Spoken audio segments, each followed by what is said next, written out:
प्रकार के बयान आते हैं, ये पता लगाने में ही कठिनाई होती है कभी कभी कि ये समाजवादी पार्टी के नेता बयान दे रहे हैं या कोई पाकिस्तान का प्रवक्ता बयान दे रहा है।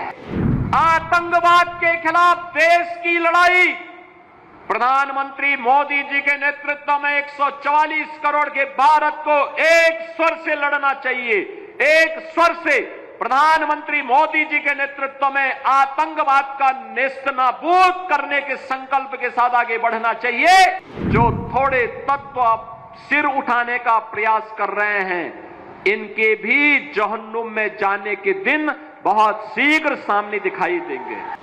आपने देखा होगा जब 22 अप्रैल को पहलगांव में पर्यटकों पर हमला हुआ था, आतंकी हमला हुआ था, समाजवादी पार्टी के नेताओं के बयान किस किस प्रकार के बयान आते हैं, ये पता लगाने में ही कठिनाई होती है कभी कभी कि ये समाजवादी पार्टी के नेता बयान दे रहे हैं या कोई पाकिस्तान का प्रवक्ता बयान दे रहा है।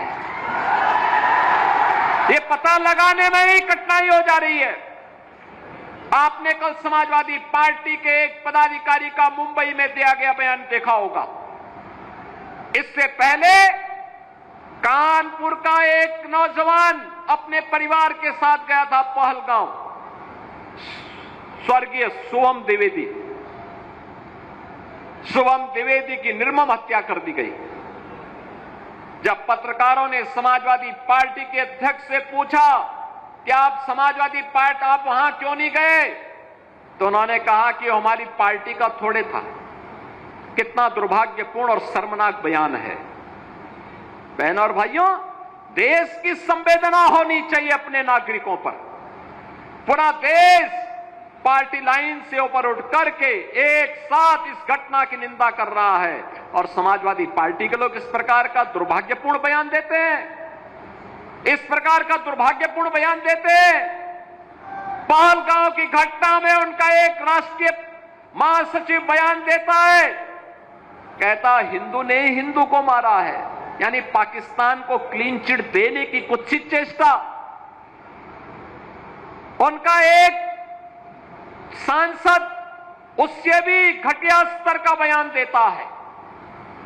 बहनों और भाइयों, जब भी जातिवाद की राजनीति होगी, जब भी विभाजनकारी राजनीति होगी, तो तुष्टीकरण की पराकाष्ठा को पार करते हुए आपकी सुरक्षा के साथ ऐसे ही खिलवाड़ करने का कुत्सित प्रयास करेंगे जैसे वर्तमान में कुछ कांग्रेस के नेता और समाजवादी पार्टी के नेता कर रहे हैं।